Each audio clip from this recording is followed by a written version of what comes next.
ఆంధ్రప్రదేశ్ బాగుపడాలంటే కులం పోవాలి అంటున్న పవన్ కళ్యాణ్ గారు. అర్థం ఇలాంటి నాయకులు పడతలేక కదా కులం మనకు కావాల్సింది పట్టుకొస్తారా? అంటున్న యువత. ఈ ఆంధ్రప్రదేశ్ కులం దరిద్రం వదిలితే తప్ప ఆంధ్రప్రదేశ్ బాగుపడదు. ఎంతకాలం పిల్లలు ఇక్కడ ఏమడుగుతున్నారు? భవిష్యత్తు అడుగుతున్నారు. మాకు ఉద్యోగాలు కావాలి, ఉపాధి అవకాశాలు కావాలంటే అవన్నీ ఆలోచించడం వదిలేశారు. ఆ కులం ఓట్లు, ఆ కులం ఎందుకు ఓట్లు పోతాయి? ఏ కులపు ఓట్లను ఎందుకు పోతాయి? మీరు సవ్యంగా పనిచేస్తే మనందరం ఓట్లు ఎందుకు పోతాయి? లా అండ్ ఆర్డర్ని కాపాడితే ఓట్లు పోతాయా? ఇదే చెప్పండి. మీ గొంతు తెలియాలి వీళ్ళకి.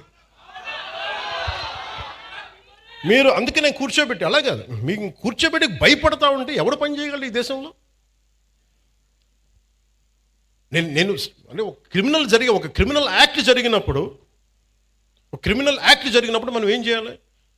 ఆ దుర్మార్గుడు ఎవడో చేసే పర్పెట్రేటర్ ఎవడో, విక్టిమ్ ఎవరో. విక్టిమ్కి హక్కులు ఉండవా ఈ దేశంలో? ఒక మానభంగానికి గురైన ఆడబిడ్డకి హక్కులు ఉండవా? అంటే మానభంగం చేసినోడికి హక్కులా ఈ దేశంలో? మానభంగానికి గురి కాబడ్డ హక్కులు ఉండవా? ఒక నిర్భయకు హక్కులు లేవా? అంటే నిర్భయ లాంటి 100 ఇన్సిడెంట్లు జరిగితే తప్ప మాట్లాడరు ఈ దేశంలో. ఒక ఆడబిడ్డను కూర్చోబెట్టి రోడ్డు మీద వెళ్తుంటే ఇలా చేయి పట్టుకుని లాగి చంప మీద కొట్టే సమాజం కాదా ఇది? కొట్టాలి. అప్పుడు కానీ మీకు ఇలాంటి ఇన్సిడెంట్ జరగవు. మీరు భయపడతా కూర్చుంటే మేము మాకు సంబంధం లేదంటే ఎవరు రారు. మీరు ఎదుర్కోండి, బలంగా నిలబడండి, గొంతు ఎత్తండి. ఏ క్రిమినల్ ఎవడు గొంతు ఎత్తడానికి భయపడతాడు?